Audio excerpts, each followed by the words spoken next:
day in my life dito sa Pangasinan. Malapit na ako umuwi pero ngayon ko lang naisipan, why not pag-vlog ako ulit? Why not hanapin ko yung purpose ko dito sa mundong ito? So, this is day 1, finding my purpose in this world. Ano daw? This is day 1, finding my purpose in this world. Nagpuyat kami kagabi. Ito nga at alas 12 na ako nakabangon. Dahil super recharge ang taong ito. Unang tumatak na sa isip ko, ano bang silbi ko sa mundong ito? Why not magluto na lang ako kung anong meron sa ref namin? Kaya ayun, dali-dali kong binuksan yung ref namin para maghanap ng makakain. Hindi ka kain. Magluluto. Wala pa kayong ulam. Yung tatay mo gutom na. Magluluto pala. Wait, disclaimer lang ha. Ref namin ito. Hindi ito. Kaya huwag kayong dyan. Kung ano yung nakikita nyo dyan, yan na yun. So yun na nga, nakakita ko ng samut-saring dahon ng ampalaya, dahon ng sibuyas. Ano ba to? Bell pepper. Celery. Ano pa? Basta samut-sari. Hindi nakabalot sa plastic, nakabalot sa papel. Ayun na nga. Hindi ko rin alam. Pero baka para mapreserve lalo yung gulay. Ha? Nakita ko yung bulaklak ng kalabasa. Na pwedeng i-match-match sa dahon ng ampalaya.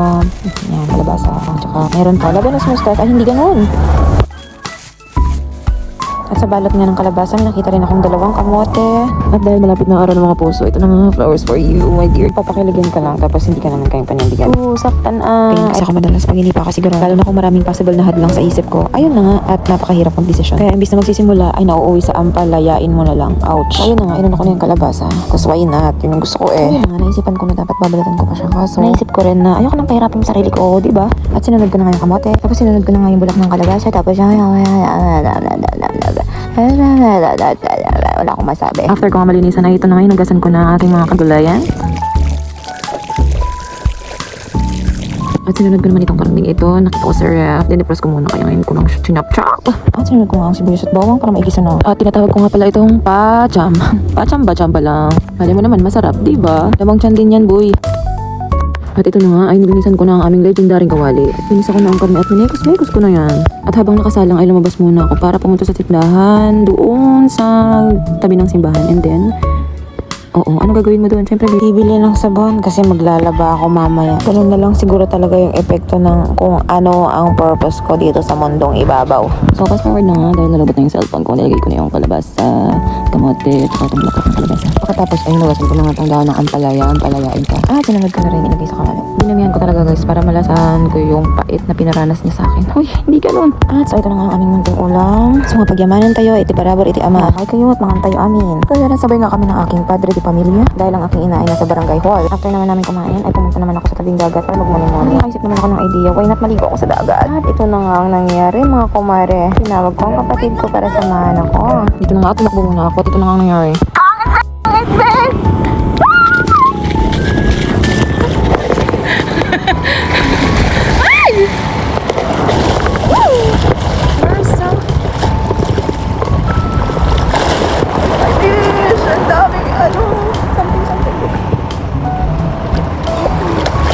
Ganito. Oh my God.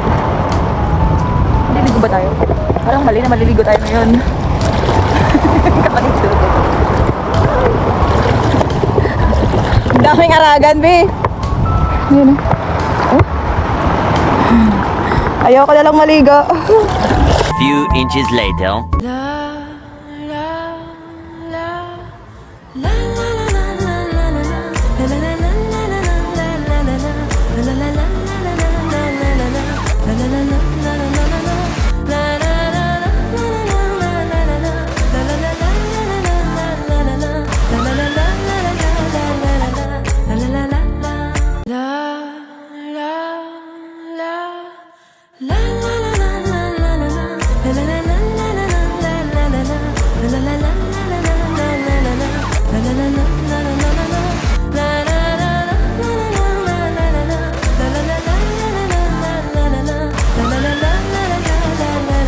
One winner later. At lastly, dahil umabot ka sa video na to, salamat! And this is me, naglalaba while singing.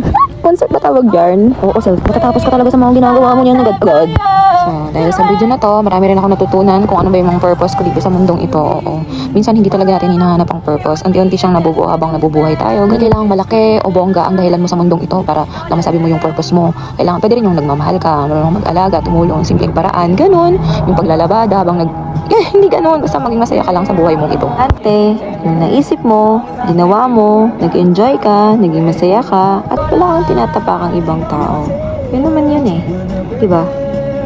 At dito ko na nga tatapusin ang video na to. Salamat sa panonood. Paalam!